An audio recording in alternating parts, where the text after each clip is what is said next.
classified material has a header which says top secret, secret, confidential. Nothing.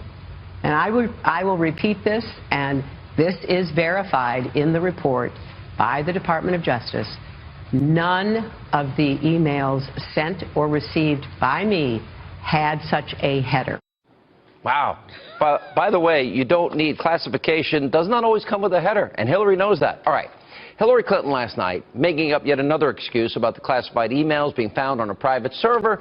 Earlier today, Donald Trump attacked Clinton over the use of this private server. Let's take a look. Hostile foreign actors gained access to the personal email accounts of individuals with whom Clinton was in regular contact, and in doing so obtained emails sent to or received by Clinton on her personal account. Hillary Clinton's staff deleted and digitally bleached, which is acid cleaned, her emails after receiving a congressional subpoena. She couldn't even remember whether she was trained or handling classified information, didn't remember anything about it. So if she really didn't remember, that's a problem. And if she did remember, that's a problem. All right, now let's take a trip down memory lane. Let's look at Hillary's unfolding, ever-growing stories, fabrication, and we'll follow that up with Trey Gowdy grilling the FBI director about all the times she lied to you, the American people. The laws and regulations in effect when I was Secretary of State allowed me to use my email for work. That is undisputed. It clearly wasn't the best choice. And I take responsibility for that decision. I thought it would be easier to carry just one device for my work and for my personal emails instead of two. I believe I have met all of my responsibilities, and the server will remain private. In order to be as cooperative as possible, we have turned over the server. They can do whatever they want to with the server to figure out what's there or what's not there. Secretary Clinton said there was nothing marked classified on her emails either sent or received. Was that true? That's not true. There were a small number of portion markings on, I think, 3 of the documents. Secretary Clinton said, I did not email any classified material to anyone on my email. There is no classified material. Was that true? There was classified material emailed. Secretary Clinton said she used just one device. Was that true? She used multiple devices during the 4 years of her term as Secretary of State. Secretary Clinton said all work-related emails were returned to the State Department. Was that true? No, we found work-related emails, thousands, that were not returned. Secretary Clinton said her lawyers read every one of the emails and were overly inclusive. Did her lawyers read the email content individually? No.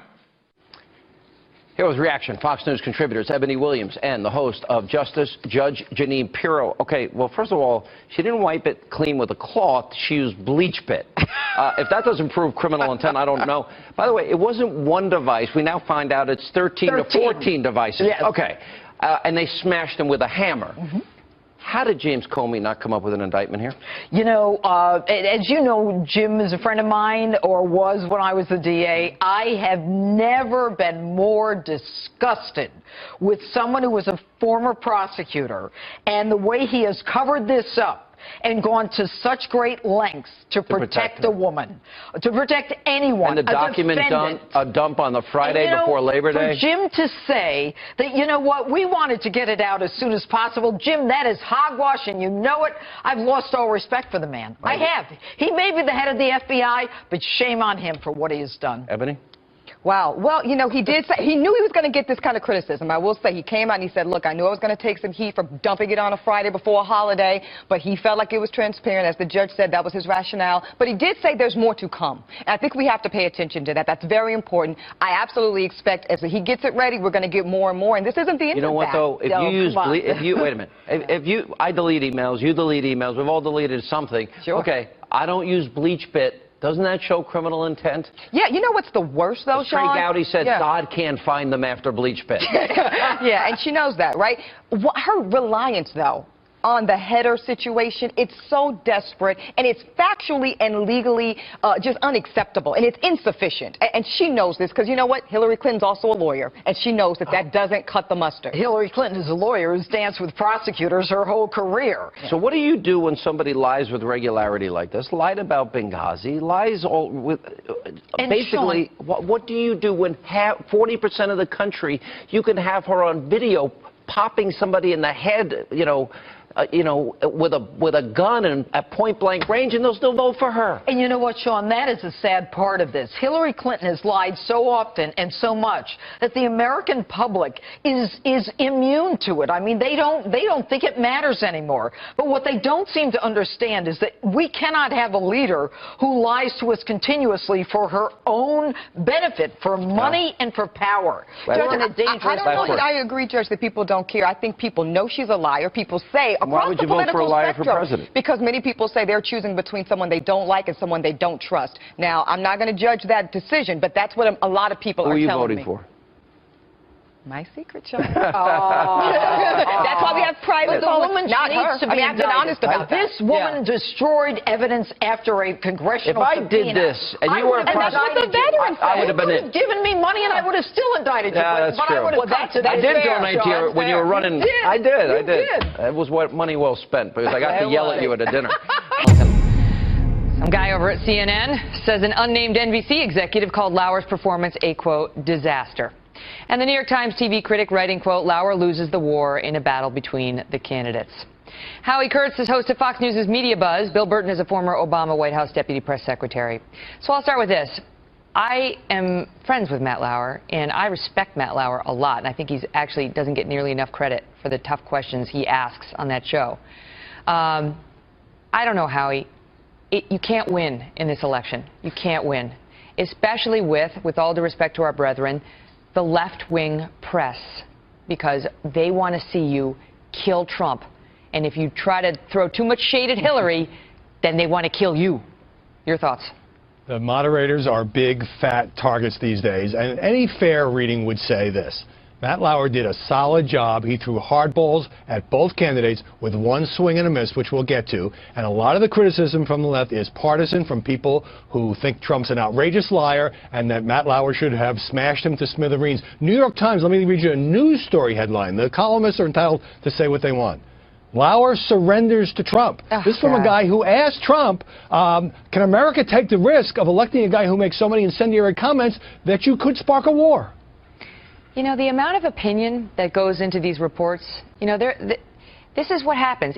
Even when I had my interview with Trump in May, this was just described by somebody as sycophant, like that I was a sycophant, that I am a Trump sycophant. Like, this is what happens if you don't kill him, Bill. They want every interview to be, kill him, kill him. And it's ridiculous. It wasn't Matt Lauer's job to kill him or her last night. Your thoughts? Well, first of all, I've long thought that you were a Trump sycophant, so I'm not surprised you got called out on it. Unfair. You know, look, I think that, Matt Lauer does do a good job doing interviews on the Today Show, but I think that there's 5 or 6 people ahead of him at NBC who could have done a much better job, more substantive what job specifically were you last objecting night. to? What did you not like? Well, look, I'm not one of the people who complains about the questions to Hillary Clinton about the emails. I think that there are questions out there. I think that people do wonder certain specifics. But as I watched that in real time, I thought, wow, he's being pretty tough on her. This is setting him up to be very tough on Donald Trump as well. The problem was he wasn't. For starters, he constantly interrupted Hillary Clinton. He called her to task for mentioning Donald Trump. He never did those things to Trump during the course of the debate. It was uneven. The performance lacked what the American people, I think, needed in order to make a fair assessment of who would be the better commander-in-chief. Look, so with Trump, though, if the goal is to make news, right, with this candidate, which generally that is your goal as a news person. Look at all the news he made with Trump. He didn't have to beat him up in the moment. Yes, he could have fact-checked the Iraq War thing, right? But Howie, he got him to say all the stuff about Putin and all that stuff about the generals and these emerging positions he's been taking on Iraq. He made a lot of news. Right, and if it was such a flop of an interview, how is it that we're still talking a day later about the things that Trump said and that is providing more fodder for the campaign? Now, I do think Matt Lauer fell down on the job because it was predictable that Trump would say, I oppose the Iraq war, and he should have come back. But on other things, you know, there was sustained questioning of Hillary Clinton about the email scandal.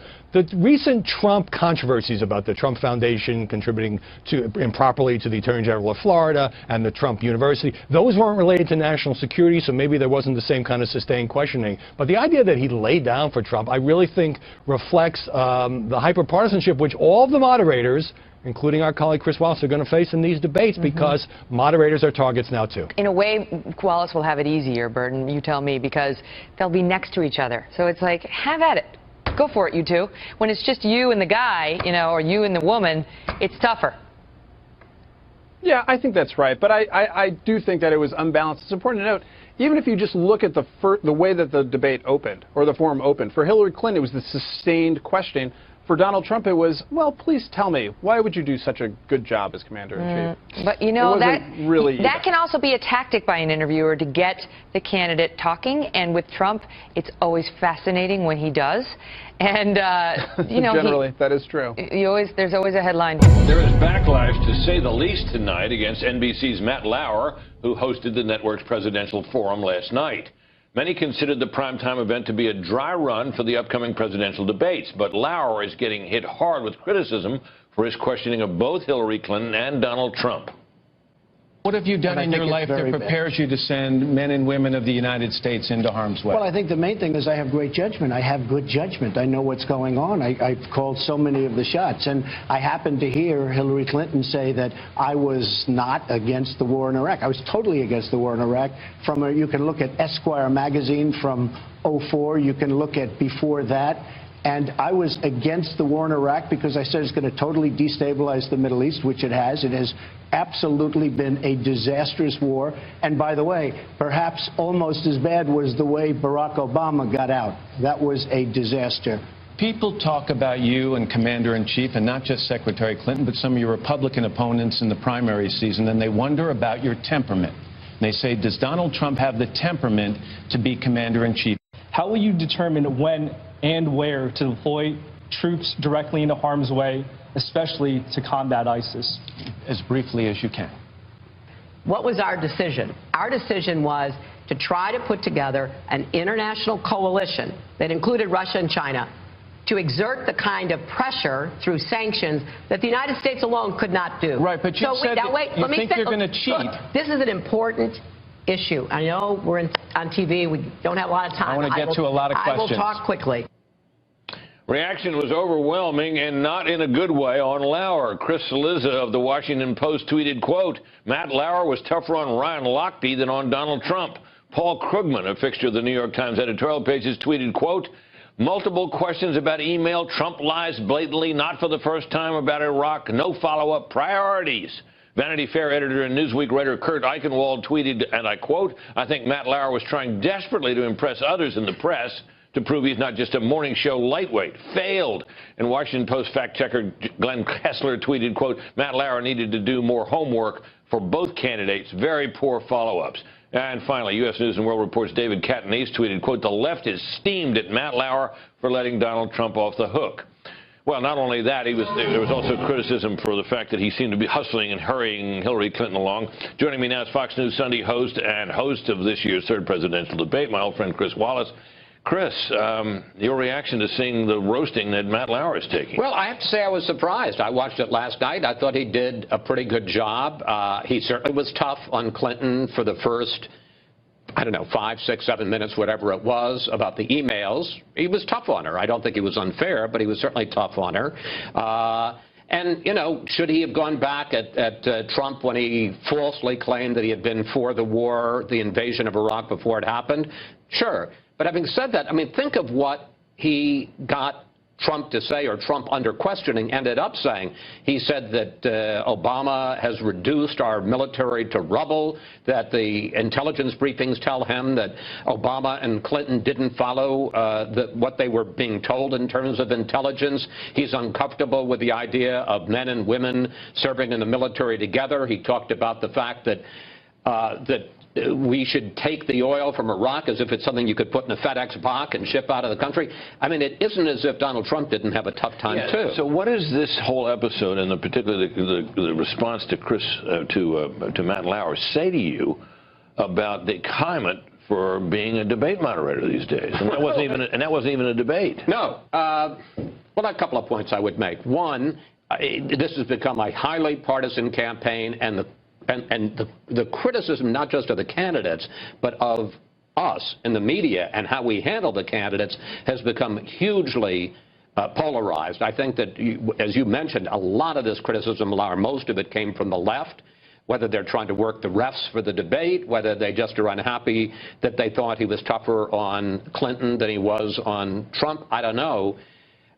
But the big difference, I would say, between what Lauer was doing and what I'm going to be doing is a debate moderator. He was an interviewer. So he was the only person up there to hold Trump or Clinton to account. The big difference is when I'm on the debate stage, they're both going to be there. So if Trump says something that Clinton doesn't like, guess what? She's going to have an opportunity to respond to that. Well, that raises the point of, in the situation you'll be in, what is your obligation to say to Donald Trump, well, wait a minute, Mr. Trump, we have an interview that people have heard from the radio in which you apparently supported the war before we went into Iraq. I think you may doubt that it's part of your job to do that.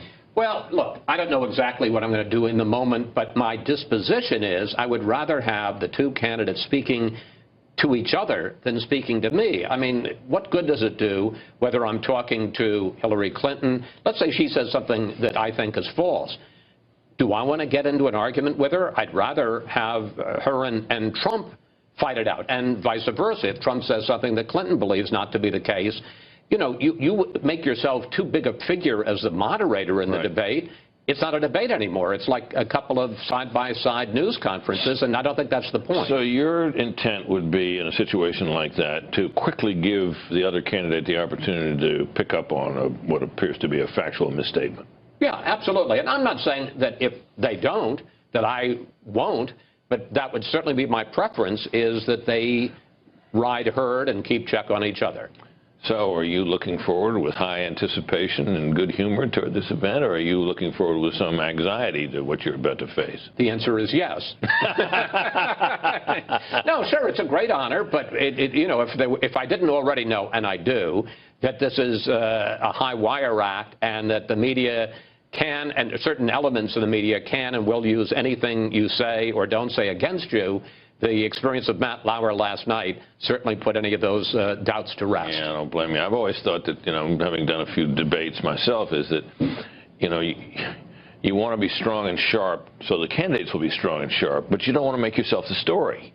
Exactly. Poor Matt Lauer seemed to make himself the story last night by trying not to make himself the story. Exactly. But, not easy. Well, as I say, I have the sense that for some people, if they think that the person they don't like has done well, then they're going to blame it on somebody, and maybe in this case it'll be the interviewer. Well, I won't blame it on you, I promise.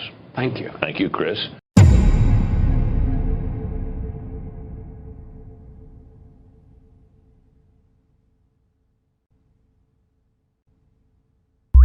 I think this is Donald Trump's biggest day, and he will be ignored from henceforth. And we better be ready for the fact that he might be leading the Republican ticket next. I know you don't believe that, but I want to go on. We better be ready for the fact that he might be leading the Republican ticket next. I know you don't believe that, but I want to go on. Sorry to laugh. Republican ticket next. I know you don't believe that, but I want to go on. Mr. Trump's allegations of unfair coverage, they started almost immediately after he announced his bid for the White House back in June 2015. And since then, the billionaire businessman has called many in the media, quote, dishonest and part of a rigged system that is working against him and his supporters. I mean, this guy is just a clown. I didn't think, not only did I not think he would win, I didn't think he was really running for president. I thought he was trying to drum up some kind of publicity for himself. From the moment Donald Trump got into the presidential race, much of the media mocked or minimized his chances. A loudmouth New York billionaire beating all those senators and governors? Really? New York's Daily News depicted Trump as a clown. The Huffington Post relegated all Trump stories to its entertainment section, and most pundits dismissed him as a summer fling. Look, he is a clown show, but I think the media's obligation is to listen to what he says, analyze it, and point out that the guy is just an unbelievable world-class windbag. Anybody want to top that? I couldn't possibly top that. I don't know what you do with a candidate like Donald Trump.